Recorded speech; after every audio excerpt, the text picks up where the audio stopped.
Sudah lebih dari 5 tahun sejak rilisnya, apakah iPad Pro 11 inch tahun 2018 itu masih bersaing dan layak dibeli di tahun 2025 ini? Atau sudah saatnya kita beralih ke model yang lebih baru? Yuk langsung aja kita bahas.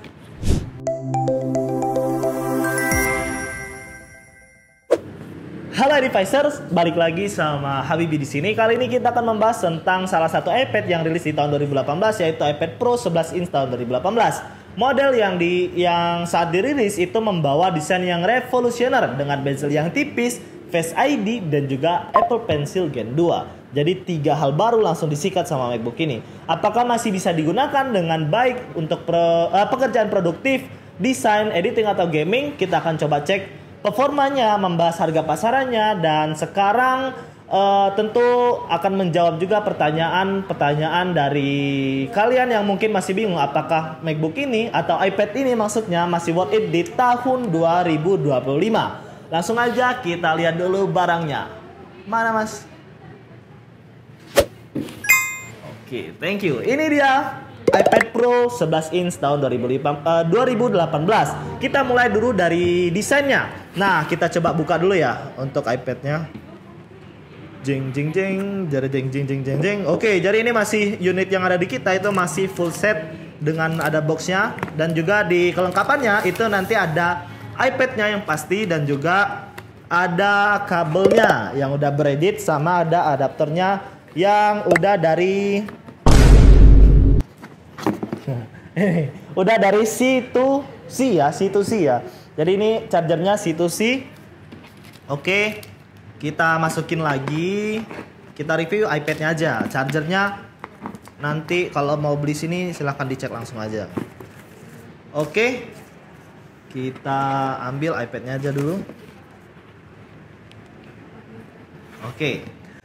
Oke, dari segi desain iPad Pro 2018 ini bisa dibilang masih terlihat modern hingga sekarang. Dengan layarnya itu sudah Liquid Retina 11 inch yang sudah mendukung juga ProMotion 120 Hz. Jadi untuk layarnya itu udah menggunakan layar yang 120 Hz. Jadi untuk scrolling itu udah sangat smooth. Dan juga layar ini itu warna yang dihasilkan juga sangat tajam dan juga responsif untuk scrolling maupun untuk ngegambar di iPad ini. Nah, selanjutnya untuk laptop. Untuk iPad ini itu sudah tidak ada home button, di mana ini adalah model terbaru pada masa di tahun 2018 itu. Nah, untuk home buttonnya itu udah nggak ada karena di iPad ini sudah menggunakan Face ID, di mana itu sudah bekerja sangat baik dan juga responsif untuk Face ID-nya. Jadi nggak perlu nunggu lama baru iPad-nya kebuka. Selain itu bodinya juga tipis banget dan juga ringan untuk dibawa kemana-mana. Jadi gampang banget dan nggak ngeberat-beratin tas kalian. Dan selanjutnya ada fitur yang menarik dari iPad ini, yaitu di fitur yang pertama kali hadir di iPad itu ada fitur di mana Apple Pencil Gen 2 itu bisa digunakan di iPad ini. Jadi iPad ini adalah iPad pertama yang memulai penggunaan Apple Pencil Gen 2 yang bisa ditempel langsung juga secara magnetik di sisi iPad-nya untuk melakukan charging. Jadi kalau kalian seorang desainer atau mungkin anak kedokteran yang suka catatannya banyak, itu bisa menggunakan iPad ini untuk mencatat catatan kuliah kalian atau ngegambar dari desain-desain kalian. Nah, itu masih menjadi fitur yang sangat berguna untuk pekerjaan atau dari mahasiswa ya. Nah, selanjutnya kita masuk ke bagian yang penting banget buat kalian pastikan, yaitu spesifikasi dan juga performanya. Spesifikasi dan performanya. Nah, untuk dapur pacunya sendiri iPad Pro 2018 ini menggunakan chip Apple A12X Bionic yang pada masanya itu udah sangat kenceng banget. Bahkan pada saat sekarang itu masih banyak tablet di tahun 2024 kemarin yang masih kalah cepat dibandingkan iPad Pro 2018 ini. Chipnya aja itu mempunyai 8 core CPU dan juga 7 core GPU yang itu udah cukup banget buat multitasking, gaming, dan juga editing ringan. Bahkan kami udah juga pakai ini buat gaming dan juga coba editing kemarin, itu udah sangat smooth banget. Nah, iPad ini juga udah mendukung iPadOS terbaru di tahun 2024 kemarin, yaitu iPad OS 18 yang artinya masih bisa menikmati fitur-fitur software terbaru dari Apple yang udah terupdate gitu ya. Terus untuk performanya sendiri kita coba. Untuk multitasking sendiri itu lancar banget, mulai dari split screen dan juga misalkan ada buka browser dan juga catatan ya, atau note langsung gitu, split screen itu multitasking itu lancar banget, nggak perlu kalian khawatirkan gitu ya. Selanjutnya untuk gaming sendiri kemarin kami coba untuk game Mobile Legends itu bisa dimainkan di settingan yang high.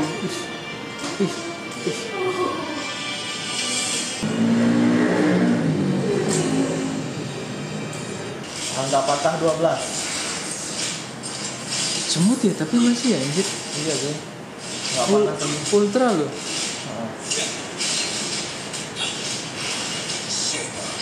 Ceng.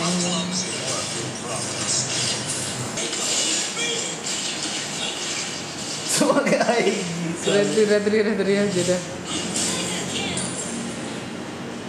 Pakai aing gitu. Baru nemu kali pakai air biasanya. Wih, tuh. Battle. Dan editing video bisa mengedit video di DaVinci Resolve for iPad. Meskipun untuk proyek berat itu file dari konten YouTube kami yang beresolusi 4K 8 bit. Nah, di sini kami udah coba kemarin siapkan untuk color gradingnya, terus nambahin juga efek-efek untuk percobaan, tapi ya untuk di sini aja karena emang agak susah mengkonversikan dari file project dari MacBook editing kami ke iPad ini. Jadi kita coba langsung aja ya. Oke, sekarang kita akan nyobain buat gimana sih kalau misalkan workflow kalau kalian kerja di DaVinci Resolve for iPad di iPad Pro 2018 ini.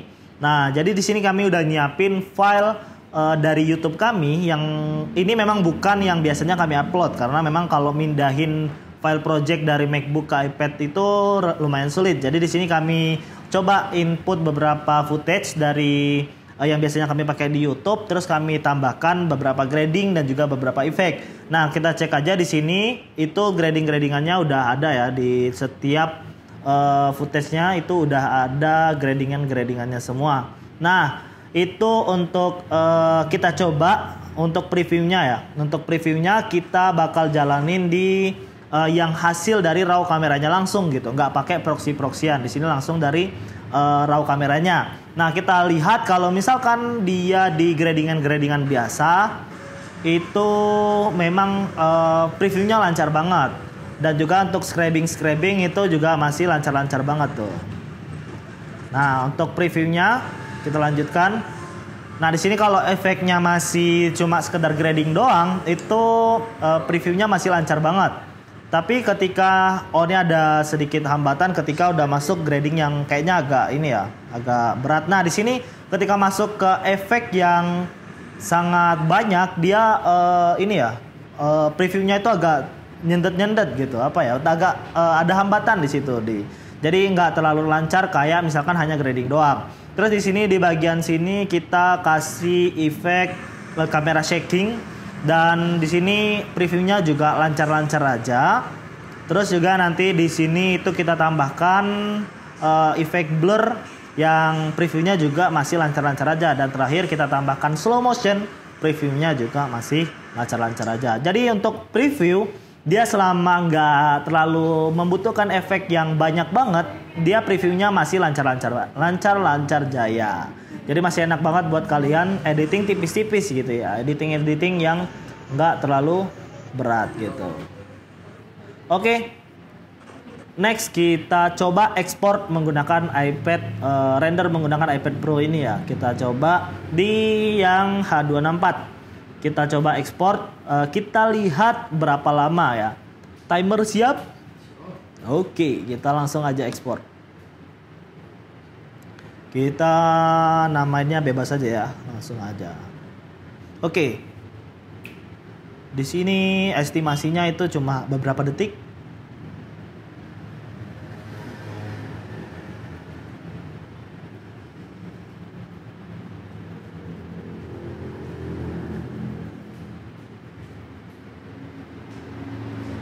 Ya, kayaknya ini di bagian sini itu agak menurun remaining-nya karena di bagian efek gitu. Jadi renderingnya agak lama ketika banyak efeknya gitu ya.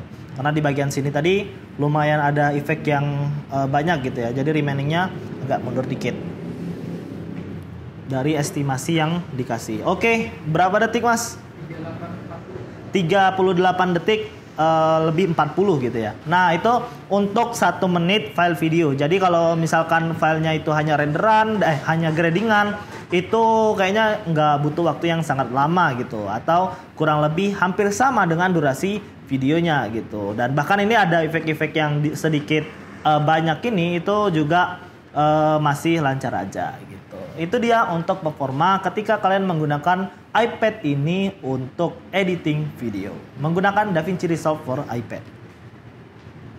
Oke, selanjutnya untuk hasil benchmarknya sendiri, untuk single core-nya itu menghasilkan skor 1330 dan untuk multicore-nya menghasilkan angka yang lebih besar yaitu sekitar 4696. Ya kalau mau dibandingkan dengan hasil benchmark dari iPad saat ini ya pasti sangat jauh. Tapi untuk hasil kinerjanya untuk iPad yang umurnya udah 5 tahun itu ya kami rasa itu udah sangat oke gitu ya. Selanjutnya untuk tugas harian dan juga produktivitas. Nah, hasilnya untuk tugas harian dan pekerjaan produktif dan juga gaming-gaming tipis-tipis di iPad ini masih bisa untuk kalian andalkan. Kalau kalian nggak yang gaming berat banget ya. Tapi kalau kalau kalian sering menggunakan iPad ataupun MacBook untuk mengedit video atau membuat desain berat, mungkin akan terasa sedikit terbatas di iPad Pro ini kalau dibandingkan dengan iPad Pro yang chipnya udah M1 ataupun M2. Nah, itu silakan kalian pertimbangkan lagi apakah kalian harus pakai MacBook, harus pakai iPad yang ini atau kalian mending ke iPad yang udah chipnya M1 atau M2 aja. Itu dia untuk pertimbangan dari penggunaan iPad ini. Selanjutnya, iPad ini worth it sampai tahun berapa sih? Nah, pertanyaan berikutnya, sampai kapan iPad Pro 2018 ini masih cocok dan masih worth it untuk digunakan? Nah, mengingat iPad ini masih mendapatkan update iPadOS yang terbaru, nah diperkirakan masih akan mendapatkan dukungan software ya setidaknya hingga tahun 2025 atau mungkin 2026 gitu ya. Nah, untuk penggunaan hardware-nya sendiri performanya masih sangat baik dan masih sangat lancar untuk mengerjakan tugas-tugas ringan hingga tugas-tugas menengah. Tapi untuk tugas-tugas berat mungkin udah terasa udah mulai batasnya dari iPad ini untuk mengerjakan tugas-tugas berat. Jadi kalau misalkan kalian ya tergantung ininya juga sih, tergantung kondisinya untuk iPad yang kalian beli gitu. Kondisi second-nya seperti apa. Kalau oke-oke aja ya masih lancar untuk pekerjaan ringan dan menengah tadi. Oke, selanjutnya kita masuk ke harga dari iPad Pro 2018 ini. Nah, untuk iPad Pro 2018 64GB Wi-Fi only di pasar second saat ini dijual dengan harga sekitar 5-7 jutaan tergantung kondisi dan aksesoris yang didapatkan. Nah, kalau dibandingkan dengan iPad baru seperti iPad Air M1 yang harganya mulai dari 8 jutaan ya, itu iPad Pro 2018 ini masih jadi alternatif menarik untuk budget yang lebih rendah. Desainnya juga mirip, bahkan kayaknya bezelnya lebih tipis gitu ya. Nah, tapi ya kalah di chip doang, tapi harganya juga lebih rendah. Kalian bisa mendapatkan performa yang juga nggak kalah menarik gitu ya. Nah, jadi apakah iPad Pro 2018 ini masih worth it dibeli di tahun 2024? Maksudnya 2025? Kalau kalian mencari iPad untuk multitasking ringan dan juga desain dan komunikasi media, ini masih jadi pilihan yang menarik. Dengan harga yang lebih terjangkau dibandingkan iPad-iPad yang terbaru. Tapi kalau kalian butuh performa yang lebih tinggi untuk editing berat, ya atau mungkin 3D rendering gitu ya, mungkin lebih baik kalian mempertimbangkan model yang lebih baru seperti iPad Pro M1, iPad Pro M2 atau mungkin yang iPad M4 gitu ya. Terima kasih, mungkin itu aja review dari iPad 2018 ini, iPad Pro 2018 ini. Terima kasih sudah menonton, jangan lupa like, subscribe dan nyalakan lonceng notifikasi agar kalian tidak ketinggalan video-video kami menarik lainnya. Kalau ada pertanyaan seputar iPad, MacBook, atau seputar Apple produk lainnya, silakan drop di kolom komentar. Sampai jumpa di video berikutnya. Make it simple, make it better. Dadah. Kita main Mobile Legend. Malah diambil. Mengumpus rank ya.